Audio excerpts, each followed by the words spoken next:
everybody, and welcome to Blue Jays Today, where your boys, we always got something to say about the Toronto Blue Jays. I'm your host, Adam Pedaled. And I'm your host, Nicholas Playlog, folks. And before we get into the absolute nightmare that was Ross Atkins' most recent press conference, shout out to all of the viewers right now and the listeners of the #1 baseball podcast in Canada, everybody. That's right, you're listening literally to the #1 baseball podcast in all of Canada, and we couldn't have done it without all of you folks. So we thank every single one of you. With all the good news out of the way, now that that's done, now that the housekeeping is done, let's talk about the train wreck that we witnessed today on, or I guess we didn't witness it because I didn't even live stream it. Which, that's pretty funny as hell, too. Yeah, that should have been an indicator to us of what was coming, because I was on Twitter and I was like, oh, why is there no live stream here? What's going on? Why is it that we can't watch this?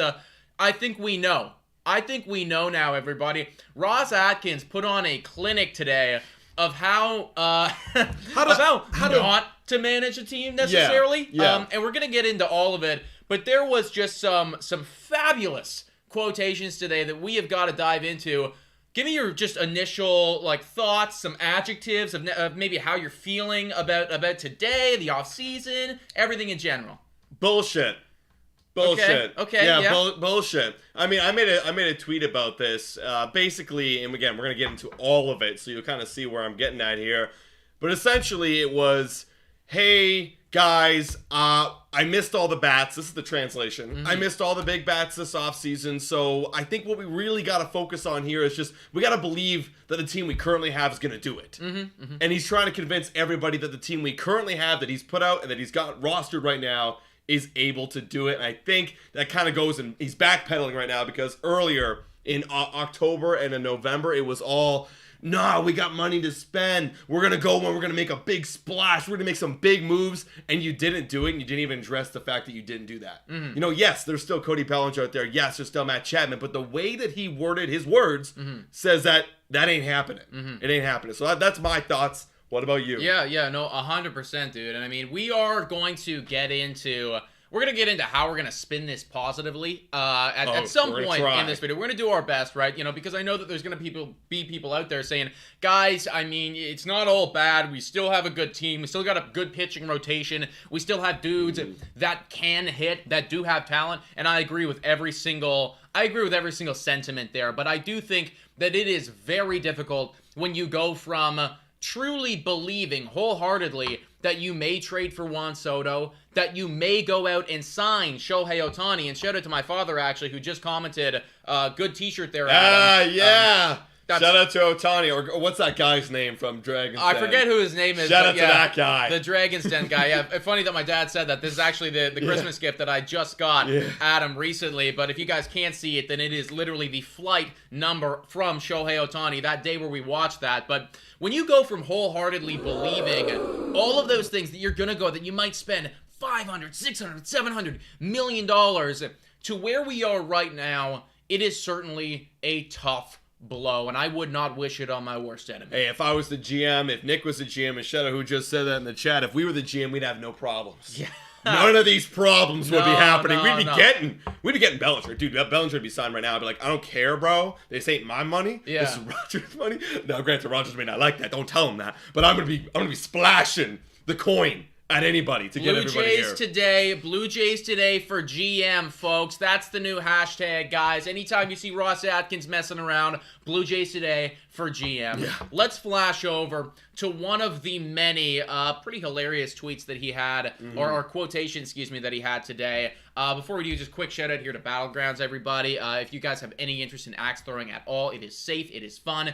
You bring your girlfriend, bring your boyfriend, bring your date, bring whoever you want. I promise you, it will be a phenomenal time. Thank you so much for sponsoring this podcast, this video. So, Ben Nicholson-Smith, he was popping off today because he was quoting everything that Ross Atkins was saying. We would have been doing the same, but we didn't have access to the live stream because they didn't have it at Toronto Blue Jays for that one.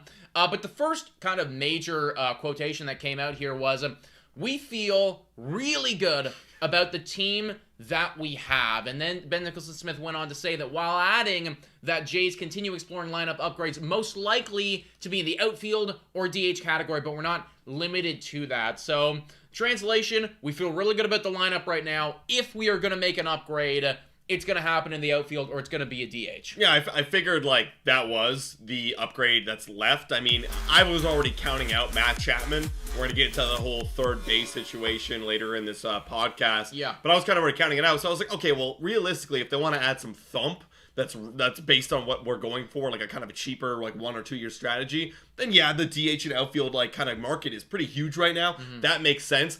I want to focus on, because I know there's another quote kind of relating to that kind of topic of the free agency thing, but I want to talk about the quote of we feel really good about the team we have right now. What are your thoughts? I mean, obviously, I think most fans don't feel good, but he's just probably saying this because he's the GM of the Toronto Blue Jays. Well, I feel really good about the pitching rotation. I do? I mean, I feel really good about the shortstops. There are elements of this team that I feel really good about. But you feel good about Bo in the rotation. Yeah, pretty much. Yeah. But really, when you zoom out here and you look at this team, where it was last year to where it is right now, and you start to make some comparisons, right? So you go, okay, Kevin Kiermaier, he replaces Kevin Kiermaier because we were going to lose Kevin Kiermaier right there. So Pretty equal. Pretty equal, apples to apples thing going on right there. You bring in IKF.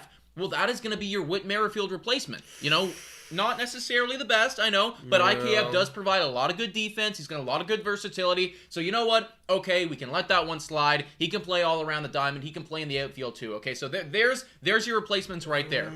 But as of right now, if you feel really good about this team, who is replacing Matt Chapman? Who is going to be your third baseman? Who is replacing Hyun-Jin Ryu? Because you're losing him too, and he was pretty pivotal down the stretch.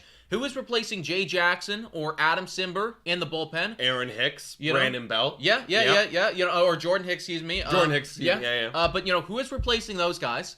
And then who is also coming in and providing something? Because even if you made a 1-to-1 replacement for every single player that you're losing, which you still haven't currently done, you still need to improve upon that because we couldn't hit with runners in scoring position, and the offense just simply wasn't where it needed to be for this team to make a serious run. I know. I mean, you nailed it right there, man. Like, the team has not gotten better. Let's be real. The only way you can convince yourself that the team has gotten better is if you think that Vladdy is going to become Vladdy of old. But here's the thing. The team still hasn't gotten better because Vladdy hasn't hit the diamond yet. So how could you actually think that the team has gotten better? Sure, you can feel good about it. I mean, look, I feel good about a competitive team to roll out there, and if you really believe in them, then yes, you feel good. But you look at last year, I know you can't imagine all those guys to be a bad again. You know, all the OPS plus numbers and all the WOBA numbers all way down. You gotta imagine they're all gonna turn around. Hopefully George gets better. Hopefully Varsho gets better. Maybe even KK steps up his game a little bit even more. Maybe Vladdy doesn't. If that's the case, then sure, it might feel good, but you're still missing the impact. Where's the impact in the lineup unless Vladdy's going to be that guy? And again, is the pitching rotation still going to be that good? Is the bullpen going to be as deep as it is? Like, Jordan Hicks was phenomenal. Very underrated. You know, that's an underrated guy who just left the team. You look at Bell and you look at Chapman. Jordan Hicks, man. It's just frustrating. So I think that's furious. You know, that's where the furious in the title comes from me, but from everybody else, all these other Blue Jay fans. Well, listen, in that little monologue right there, you said hopefully twice. You said maybe twice, exactly. And it does kind of feel like that's where we're at right now. You're basing this offseason on a lot of hope and a lot of maybes, and that seems to be the mentality walking into next season. I mean, look at what Ross Atkins was saying about the third base bag. We were all speculating upon this third base bag because you had Matt Chapman there. And even though Matt Chapman, not necessarily phenomenal with the baseball bat, serviceable for sure, not necessarily phenomenal, but a rock defensively speaking. That's somebody that probably will not be back on this team, right? Because he came out and he said, we feel really good about the team that we have.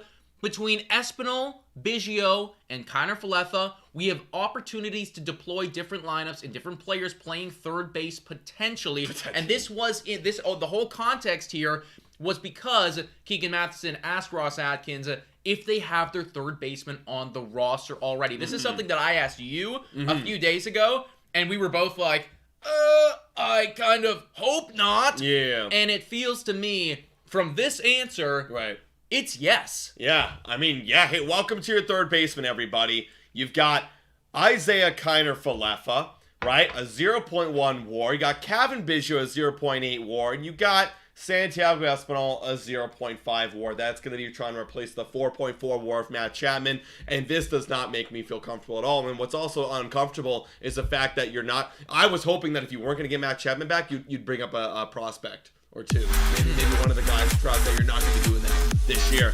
So with that being said, is it pretty much a done deal that Matt Chapman is not going to be returning as a Toronto Blue Jay? Yeah, dude. I mean, I think so. I think that based on that quotation right there, that's as close to saying yes as you can say without outright coming out and saying yes. I mean, the guy said that he feels really good about the team that they have right now. Then he went on to talk about how he's going to deploy different lineups. He's already mapping out in his head how this is going to happen and how he is going to sell this to everybody. Dude, and notice how he said outfield or DH, did not say third base at all. No, he didn't. So the IKF signing wasn't just a bench replacement. No. It was a Matt Chapman replacement. Yeah. That's scary. That's right.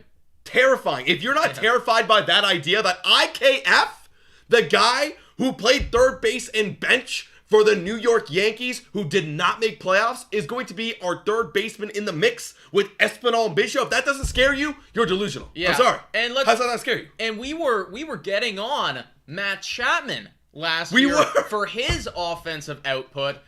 Isaiah Kiermaier is roughly 100 to 150 OPS points lower than that. Yes. That's not necessarily a place I want to be. And worse defensively. Yeah. Like, wow. It's It's a tough pill to swallow, man. It is a very tough pill to swallow. Quick shout out here to Jordan Keats, who is donating a ton right now. He's from the Yukon. He's talking about how Ross Atkins needs to do something right now. Thank you so much for your donation, man. We do appreciate it. And also to Money Dude 32 right here saying, I want Nolan Jones and Jake Bird from the Rockies. Jake Bird has a 2.82 ERA away from Coors. Look, dude, at this point, I will take absolutely anybody, but that doesn't seem to be a DH or a outfield option to me, so I would not get your hopes up, folks, because that seems to be where we are going. And the next quotation that I want to talk about right here is how the Toronto Blue Jays, they're not going to add 2 or 3 or 4 different players. They're not going to go and they're not going to do that shotgun approach that we'd been talking about for a while here, because we said, okay, look, if you're not going to go out, you're not going to get Cody Bellinger, that's fine. If you go out and you get Jock Peterson, and maybe you flirt with getting Rhys Hoskins, and maybe you go out and you get Yariel Rodriguez, you can bring that in, right? And it's this kind of shotgun approach where you get a bunch of different players in a bunch of different positions. One of them is bound to be good at baseball. That's not going to be the case, everybody. It looks like they are most likely that it's closer to one more player that they are probably going to add, and that player is going to be in the outfield / DH category. Thoughts on that? I mean, we kind of covered it already in this podcast when you talk about all of the holes that are missing on the roster right now. You currently have Ernie Clement on the team, and I shout out to Spencer Horwitz. You know, he earned his spot, raking it in AAA last year. But I still don't feel comfortable rolling out a guy who is a minor leaguer of last year. I need a guy who can play every day in the major leagues and I can depend on the big league roster. So adding maybe one more player is just not it, folks. Right. Look, who's that player going to be? My money right now is on Jock Peterson. Well, that's my money. I didn't get the sense from what we're talking about right here. When you come out and you say that you like the team the way that it is right now, and when you're talking about it the way that Ross Atkins is talking about it, that doesn't seem indicative to me of a Cody Bellinger level splash. Nope.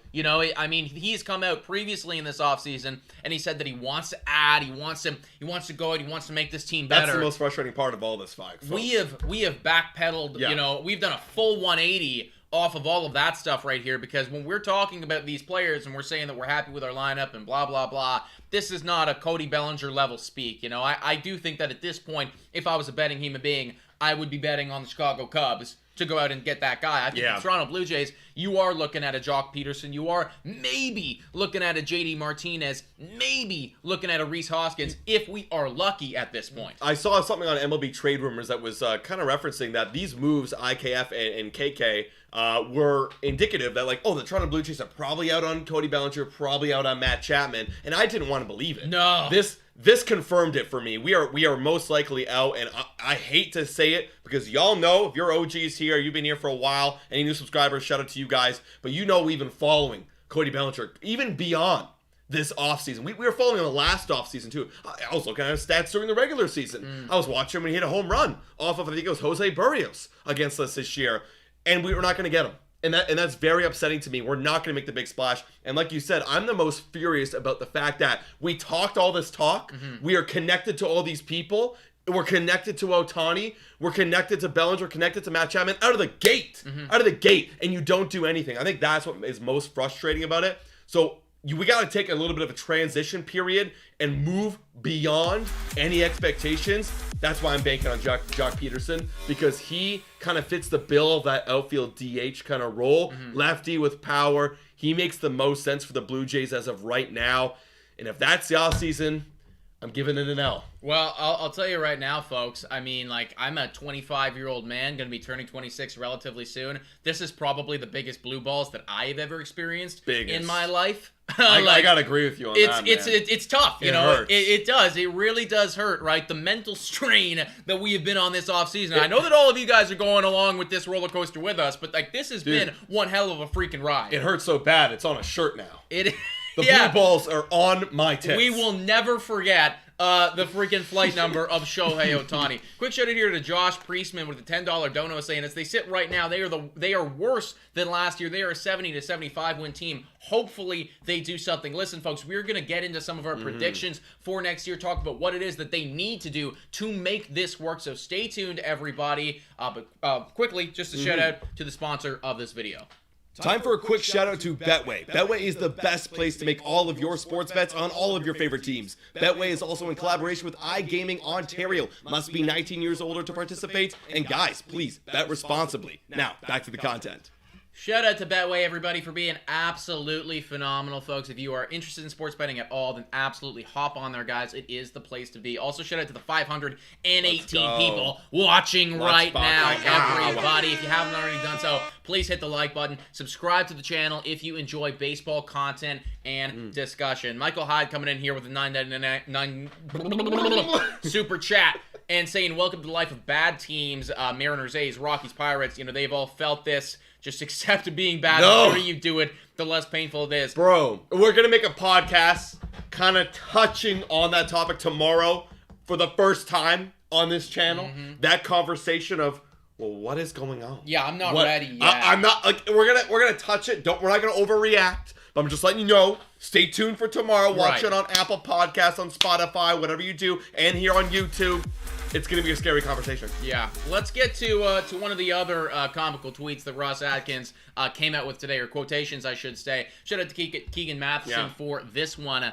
Ross Atkins on what's missing from this team. So I love this. Sorry, guys. I just want to say I love this quote. It's my favorite one. It's a good one, man. It is a good. You want to read it out? Yeah. One? It's hilarious, guys. Okay.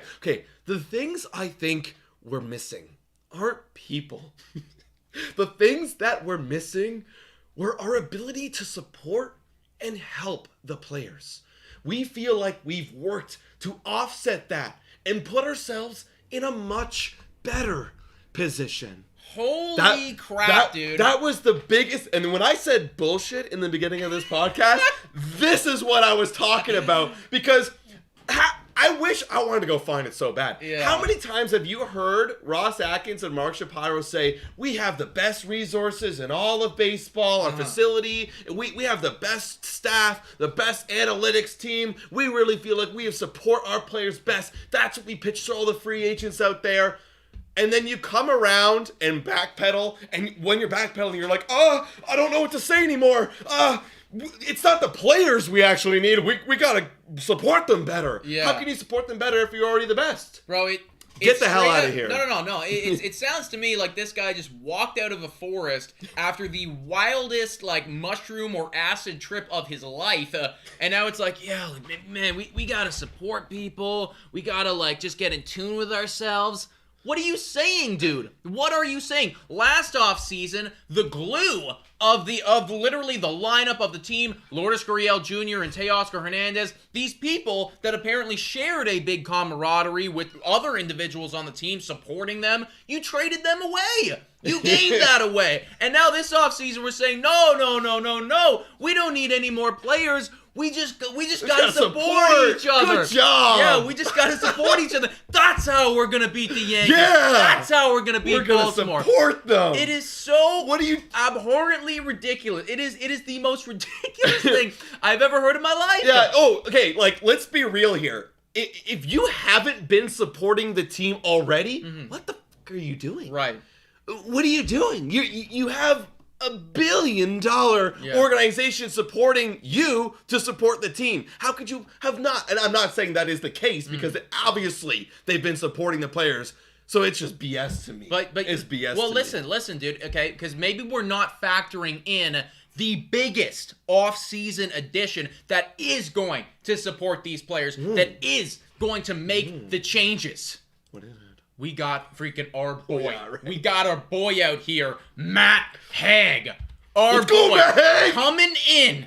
He's been added to the Blue Jays MLB staff as the assistant hitting let's go. coach. Okay, Let's go, this baby. is the change. This is the supportive change that Toronto needs, everybody. Matt Haig coming in, Yes. gonna make a difference. Yes. Now, Matt Haig, if you guys weren't familiar, he had a big, long career in the minors. He also even reached the MLB with the Toronto Blue Jays. Our new hitting strategist just so happened to have a 548 OPS in his career. Don't worry. Shorten sample size. Yeah. I mean, like, that was a long time ago. He's probably figured it out since then. Got to imagine, 12 at-bats with the Toronto Blue Jays. So, I mean, I think that they saw enough. They knew that this guy has that He's factor. got it, man. He's a dog. And this is going to be that big addition that is going to support these players and take those guys to the next level. Shout out to Matt Haig. And look, in all realness, folks, Matt Haig, it's just we don't know what he is. He spent 10 years. Right, you know what I mean, in the minor leagues. We don't know. Like you're not gonna really have. It's really rare that you have like a superstar being a hitting coach one day. Usually those superstars go on to like be celebrities, after the fact. So like, yeah, you're gonna see these kind of players take over in the minor leagues or in the coaching positions.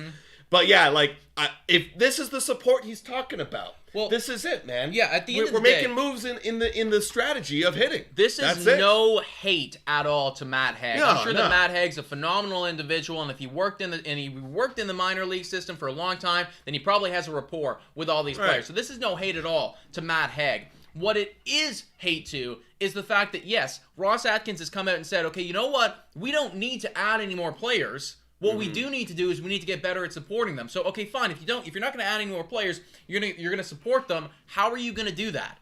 Is Matt Haig the next, hitting strategist that's going to change the day, right? Like, hey, I mean, you can make it this. You can counter. I already have a counter argument for this, but Dulcimer says, did he work with any young core? He might be better than the guy who they had recently. So maybe comes up and he helps Spencer Horwitz. Sure, yeah. But then I can make or David Schneider. But then I can come back with a counter argument. Well, then what's John Schneider doing? Right. You know what I mean with the current guys. I think really it just kind of goes to show some of the hypocrisy that's going on right now with what Ross Atkins is saying. Because fine, if you truly believe that you have to support these players better, how are you doing that? Because again, maybe Matt Haig does come in. Maybe he does a great job. Maybe he does a great job. But is that it? Is that the one big change that's going to get Guerrero to stop swinging at sliders and is going to, bring George Springer back to the place that he was? Maybe it is. Maybe we're in the wrong here. Maybe we're being sarcastic, and I mean, we shouldn't be, right? Maybe this is discredit to Matt Haig. But when you're coming out and you're saying that, we want to support these guys, we want to make changes in that regard. We don't need to add to the lineup. We're going to do better with our current players. How are you going to do that? Look, I think as a general manager of the Toronto Blue Jays, you have a lot of responsibilities. I'm not even going to sit here and pretend like I know all the responsibilities of general manager, but one of the biggest ones is to attract players and bring in free agents and make trades. You know, you got to build that roster, right? That's at least what we see on the surface level. You got to field the players. And he failed. Yeah. You know, look, like I even have a quote here from Kevin Kiermaier. And like bringing back Kevin Kiermaier is arguably our biggest move this offseason, right? We brought back, and I like Kevin Kiermaier. I like right? Kevin Kiermaier. Love I think Kevin that's a Kiermaier. great addition. No shot, but look, apparently it was pretty easy to get Kevin Kiermaier because apparently he said it in his conference. He talked a little bit after. He said that not many teams were actually interested, which caught him off guard. And so then the Blue Jays came in and swooped him up and took him. So like, to be honest, like I'm not saying it's not hard already to go get a free agent, but it seemed like it was pretty easy. Well, I mean, if we're saying that the big offseason acquisition is Kevin Kiermaier, who was already on the team, I mean, that's not a major knock on the belt for your resume, right? Yeah. Kevin Kiermaier also did come out and say that he's going to have a huge year and that he's going to be very grateful to be on the Toronto Blue Jays. Yeah. And I mean, again, like, we love Kevin Kiermaier. I think that he's phenomenal. I think that based on what the Toronto Blue Jays have done this offseason and are looking like they're going to do, he's going to have a huge year because we just simply need it, man. I mean, if you're not going to be bringing in any more big, thump to that lineup, you're going to need to continue to perform, Kevin. And I think he's probably very excited right now because he's looking at his role and he's thinking to himself, damn, I'm going to be probably an everyday player for these Toronto Blue Jays. I have an opportunity to go out and make some more money next offseason. Dude, this guy, I mean, he said, I couldn't find the quote. I think some other guy on Twitter had the quote, but basically he was saying like, oh, I'm gonna hit for more power, I'm gonna drive in more runs. I'm like, dude, if Kevin hit for more power and drove in more runs, dude's gonna make $150 million next year. That's what we need. That is literally what we need. In fact, I would argue that we probably need every single one of our current players, maybe barring Bo Bichette because he already does it. Yeah, he does. But pretty much every single one of our players to do exactly that. Hit for more power, hit more home runs. That's what we need to see. Driving the runs. Driving those runs. Give me some RBIs. That's what we need. Isaiah Kiner-Falefa, he also came out and he said something. What was it that he said again? Basically that he wasn't expecting many teams to call, which I think is surprising. Complete opposite. I thought more teams would be calling about Kevin Kiermaier. Yeah. Gold Glove defender, not the bench bat for the Yankees. And it was kind of overwhelming for him, but it made him feel really good. But he ended up choosing the Blue Jays because he thinks that they're a team that's ready to win. Thoughts on that? Well, I mean, great. If you feel that way, then that's phenomenal. Like, I need you to believe it, right? The players have to believe it. We're gonna talk our shit out here, because we're sitting on the outside. Yeah. If every single one of the players believes it, then that's kind of all we need. Because if they believe it, then they're gonna go out and they're gonna make it happen. I find it hard to imagine that every single one of them does believe it based on what they're seeing right now. But if they do, then phenomenal, because that's what we're going to need to see. I mean, every player keeps talking. Even Kevin Kiermaier said this when he was signed back to the Blue Jays, that, there's so many talented guys. There's not another talented roster out there like the Toronto Blue Jays. And, if you look at the names about, 4 years ago, you'd be really maybe 3 years ago. 4 is probably too young for Vladdy and Bo Bichette, but maybe 3 years ago, you saw Vladdy, MVP Vladdy. You got Bo Bichette being elite. You got Springer coming out of the 2019 World Series, right? You're like, oh my god, this roster is pretty stacked. Yeah. And I'd want to join that talent. And you got obviously the rotation's amazing, so sure. But last year was a down year. And if you're expecting them all to come back, because talented players can bounce back, and if they do, then great. We're doing okay, but we got to have contributions from people like Kevin Kiermaier. Well, let's take a look at the lineup here, everybody, and give some actual predictions as to what we think is going to happen here. How many wins is this squad gonna win? Gonna catch, basically. If you are listening to this on Apple or Spotify or anything like that, I will read it out to you folks. But you got George Springer leading off, Bo Bichette batting second, Vladimir Guerrero Jr. batting third. They currently have Danny Jansen batting fourth. And you can basically count for him for half the season because he probably will get injured. Typically, Danny Jansen does get injured, and I think that you'll need to monitor that because you really don't want to deal with a big injury. But he could be in for a big year, right? Because he's currently in the contract year. So could be. Something to note there. They got Kevin Biggio batting fifth, followed by Davis Schneider batting sixth, followed by Dalton Varsho batting 7, with then Alejandro Kirk batting 8. So you got both of the catchers in the lineup, and then you round things out with Kevin Kiermaier there down at the bottom. Now, this lineup, keep in mind, folks, if they do go out and they do add a Jock Peterson, which at this point, Nothing is guaranteed. But if they do, then he would probably knock one of the catchers maybe out of the lineup, right? So you have one of them in on alternating days, and he would probably own that 4 or 5 spot in the lineup if you acquired him. But what do you think we need to see from these guys to actually get better or even just hit the same level as last year? Gotta hit with runners in scoring position, right? I mean, you look at the numbers, us compared to the Orioles, who we would glorify the Orioles, right? Mm-hmm. Their offense was actually worse in terms of scoring runs than us last year. They had lower numbers than us last year. Sorry, not scoring runs, but just like overall slash line. Slash line. They had a worse slash line than us last year, but they scored more runs. Why? Because they hit with runners in scoring position. It was simple that. Even with Jock Peterson here, it's still not a good lineup. Mm-hmm. Like, good as in the past. Like, we're so used to great lineups. For what I need to happen, Brayo's got to be a dangerous threat. Bo's got to keep being a threat. I need a bounce back from George Springer. You need to have a threatening 1, 2, 3. Mm-hmm. And then paired with scrolling down here, screw Derek Cullen if you're looking at video. I don't know why they put that there. But it's paired with Gosman, Berrios, Bassett, Kikuchi, and maybe Manoah.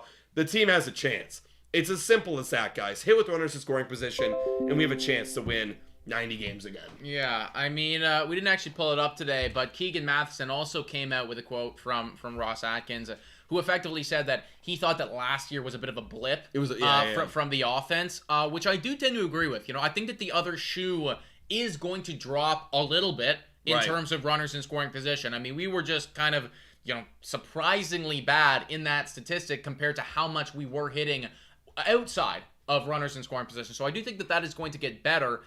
But on the flip side of things, I mean, I was talking about this the other day, you are expecting that the pitching is going to remain exactly the same or even do more than they did last year, which I think is, you're really asking for them to overachieve. Yeah. They did probably the best that they are going to do as a unit last year. And if you expect to have some positive regression from the offense, which is fair, I would also argue that you're dealing with some negative regression from the pitching as well. And that's why I would have thought that, we saw this team, you roll out with this team the last 2 years and you haven't won a single playoff game. I would have thought that, like, okay, well, we're gonna provide a little bit of a safety net and get the superstar in Cody Bellinger, superstar, if he repeats last year.